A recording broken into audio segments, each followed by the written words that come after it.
Hi, my name is Tomasz Pruski, and I'm a senior level designer on Sniper Ghost Warrior 3. In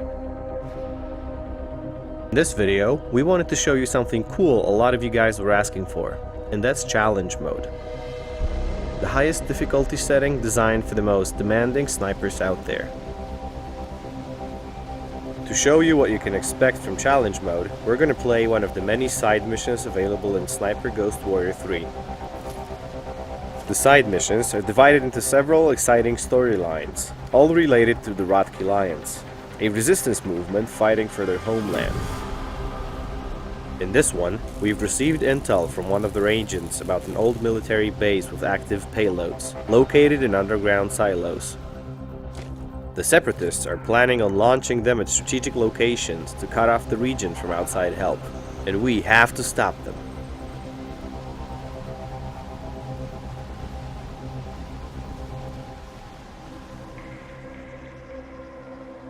Due to the open world nature of the maps, we have to get to the mission area first. The first thing you might notice about the game is the missing HUD. That's because we're playing challenge mode. All the non-essential elements of the HUD are disabled to make players rely on their skills rather than the game's help.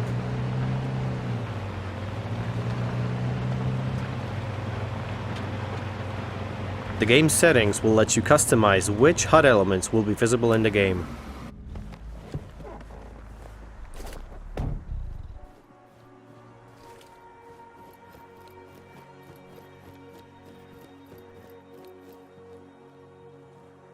Once we are at the mission area, we'll use the drone to find out the tactical overview of the battlefield ahead of us, and look for a way inside.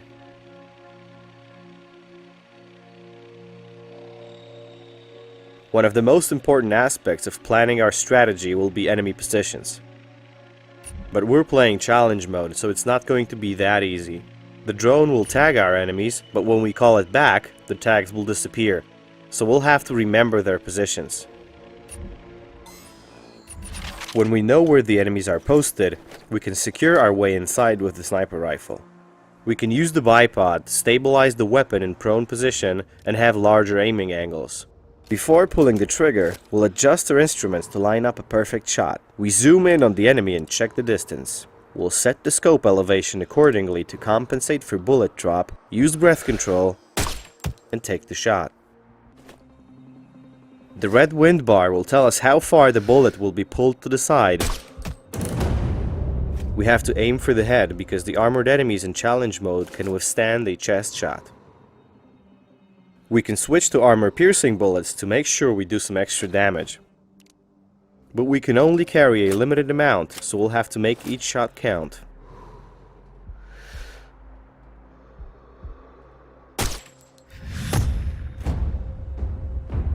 That was actually our longest shot, so we'll get a notification and an experience point bonus. Once we've sufficiently weakened the enemy defenses, we can start making our way towards the outpost. This one is fairly far away, so we'll jump in the car.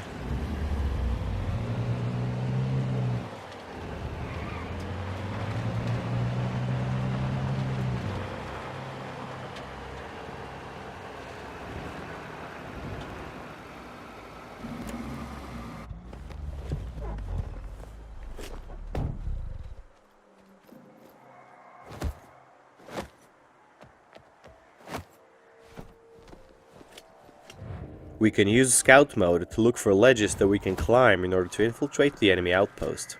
It's good to look around because there's always more than one way in, and it often involves using extreme navigation on some hard to reach places.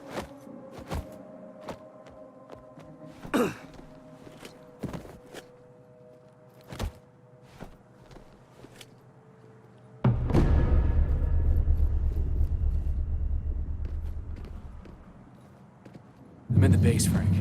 There are 4 missiles here, for fuck's sake. Fuck. Get to the silos and upload the virus. Quick. Right. Once we're inside, we'll try to find a good vantage point and scout the inside of the outpost. There are 4 missiles that we need to disable in order to ensure the safety of Georgian civilians. There's a sniper overlooking the base. They are extremely dangerous because they see everything that's going on inside the outpost, so we should always focus on taking them out first.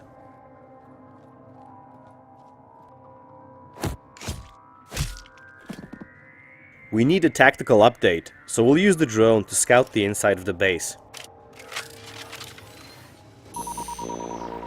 As you can see, the compound is actually a huge location, so we should really do our best to locate all the enemies.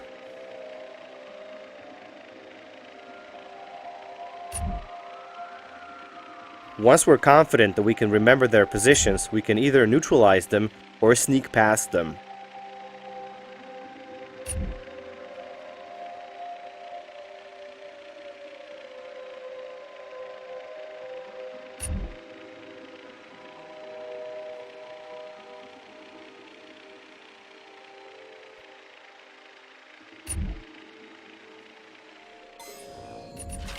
We take care of the sniper and search his body for useful stuff.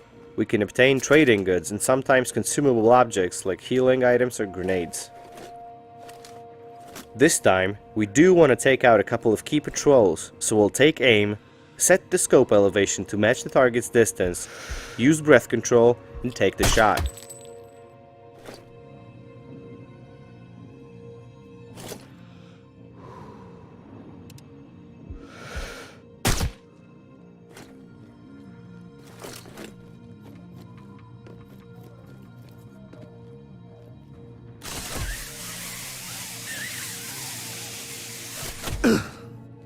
We'll want to hide the body of the last target because it's fairly close to the patrol paths of other enemies, and we certainly don't want to raise an alarm.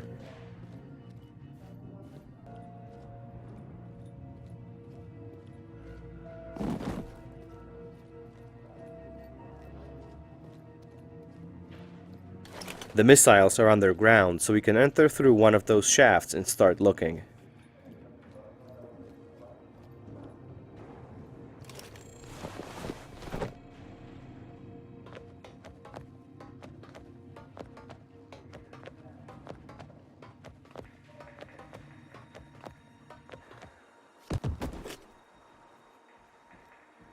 We've entered the silos right next to one of the missiles, so we can upload a virus that will render the first one unusable.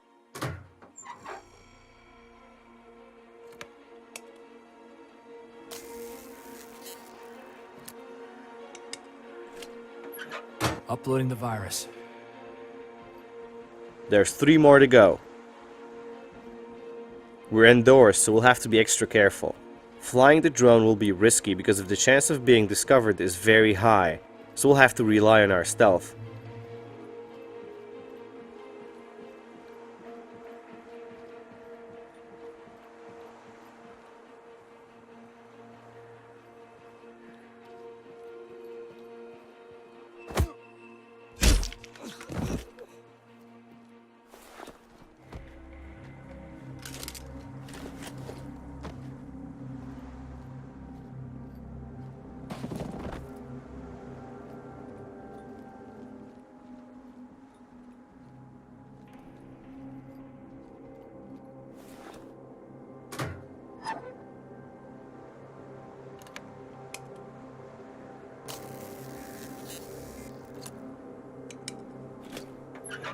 The virus is coming to the second missile. We're halfway there. 2 more missiles to go. An enemy is facing the door that we want to go through, so we'll distract him with a luring stone.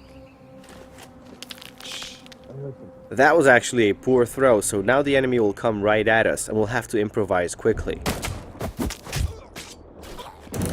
We've scored another skill point, but this time it's Ghost Specialization Point awarded for stealth gameplay. In challenge mode, the enemies are more perceptive than normally, so being careful is always a priority.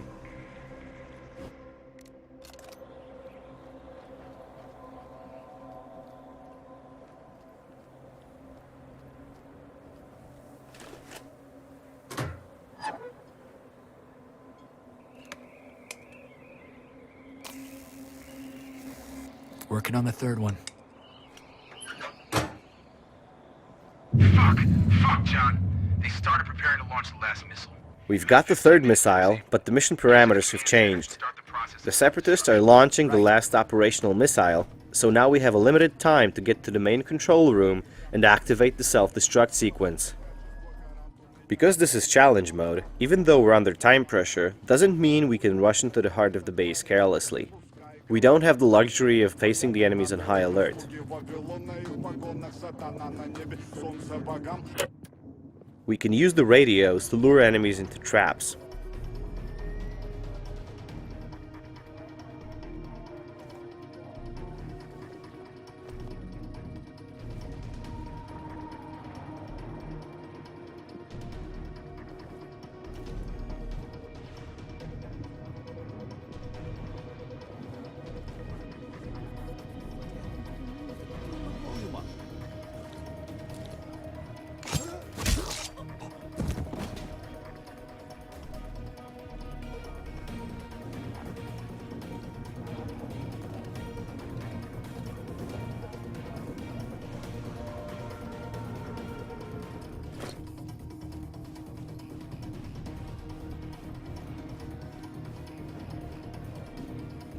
There's a heavily armored enemy patrolling the perimeter. Taking them out silently is very hard to do because we can't perform melee kills on them due to their armor padding. So only a shot to the back of the head would do the trick. For now, we'll use a gadget to help us out. Since we can't tag our enemies, we'll use a warning device that will alert us of nearby enemies.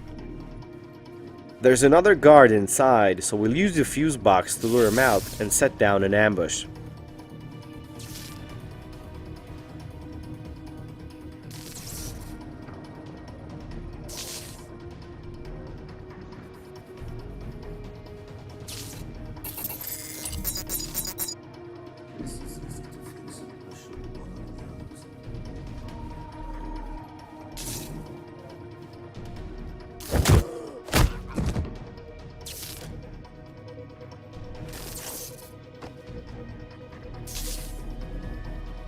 Once he's out, we'll still have to hide his body to avoid detection.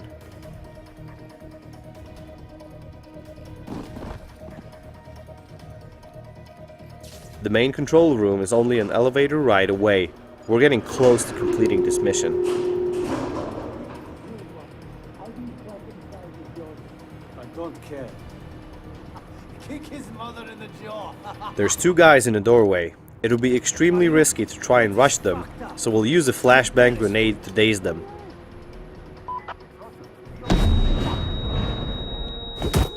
We can take them out quickly with a chain melee attack.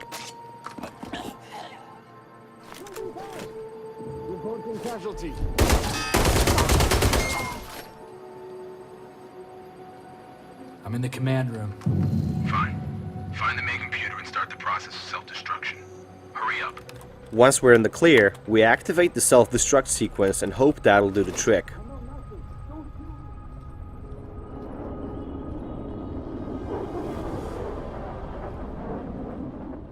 We've successfully cleared one of the side ops. That was just one of many side operations that await you in the Georgian landscape of Sniper Ghost.